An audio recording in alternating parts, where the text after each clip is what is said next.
ইজারাদারদের হাতে জিম্মি, ক্রেতা বিক্রেতা নিয়মনীতিকে বুড়ো আঙ্গুল দেখিয়ে চলছে ইচ্ছা মতো টোল আদায়। এমন অরাজক পরিস্থিতি জয়পুরহাটের আক্কেলপুর হাটে। ইজারাদারদের দৌরাত্ম্যে অসহায়ত্বের কথা জানালেন খোদ জনপ্রতিনিধি এবং ব্যবসায়ীরাও। এমন বাস্তবতায় বাজারের স্বাভাবিক পরিবেশ ফিরিয়ে আনতে কঠোর ব্যবস্থার হুঁশিয়ারি স্থানীয় প্রশাসনের। নগদের কাছে সব গ্রাহকই প্রিয়, তাই তো সারা দেশে ক্যাশ আউট চার্জ সবচেয়ে কম। জয়পুরহাটের আক্কেলপুর কলেজ হাট। কাঁচা পণ্য কেনা বেচায় সুখ্যাতি থাকলেও চলে গরু ছাগল মাছ মাংসেরও ব্যবসা।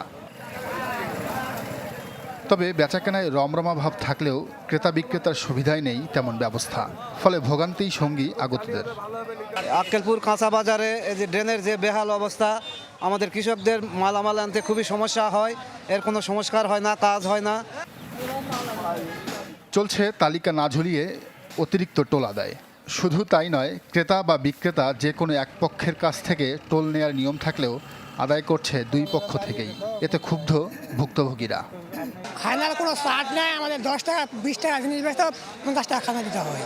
খাজনাদারে অত্যাচারে প্রতিষ্ঠা হয়ে গেছে, মানে এক মন পটল নেয়ালে খাজনা অনেক টাকা। ব্যবসায়ীরা বলছেন, ইজারাদারদের দৌরাত্ম্যে হাট বিমুখ হচ্ছেন মানুষ, ফলে লোকসানে তারাও। যদিও অভিযোগ অস্বীকার করেছেন ইজারাদাররা। যারা কমপ্লেন করতেছে যে দুই পক্ষ থেকে আদায় করা হয়, আসলে এটা মিথ্যা কথা। হয়তো কেউ অন্য কোনো কারণে বলতে পারে, কিন্তু আমরা এক পক্ষ থেকে আদায় করতেছি এবং আমরা সরকারি নিয়ম মোতাবেকই আমরা সঠিক নিয়মে হাট পরিচালনা করতেছি। দীর্ঘদিন ধরে আমরা ব্যবসায় হাটে করি। মেন টার্গেটটা হচ্ছে যে হাটের ইজারাদারের কারণে হাটটা পরিবেশটা নষ্ট হয়ে যাচ্ছে। হাট ইজারাদারদের কাছে অসহায়ত্বের কথা জানালেন স্থানীয় জনপ্রতিনিধি। এমন বাস্তবতায় বাজারের স্বাভাবিক পরিবেশ ফিরিয়ে আনতে কঠোর ব্যবস্থার হুঁশিয়ারি দিয়েছে উপজেলা প্রশাসন।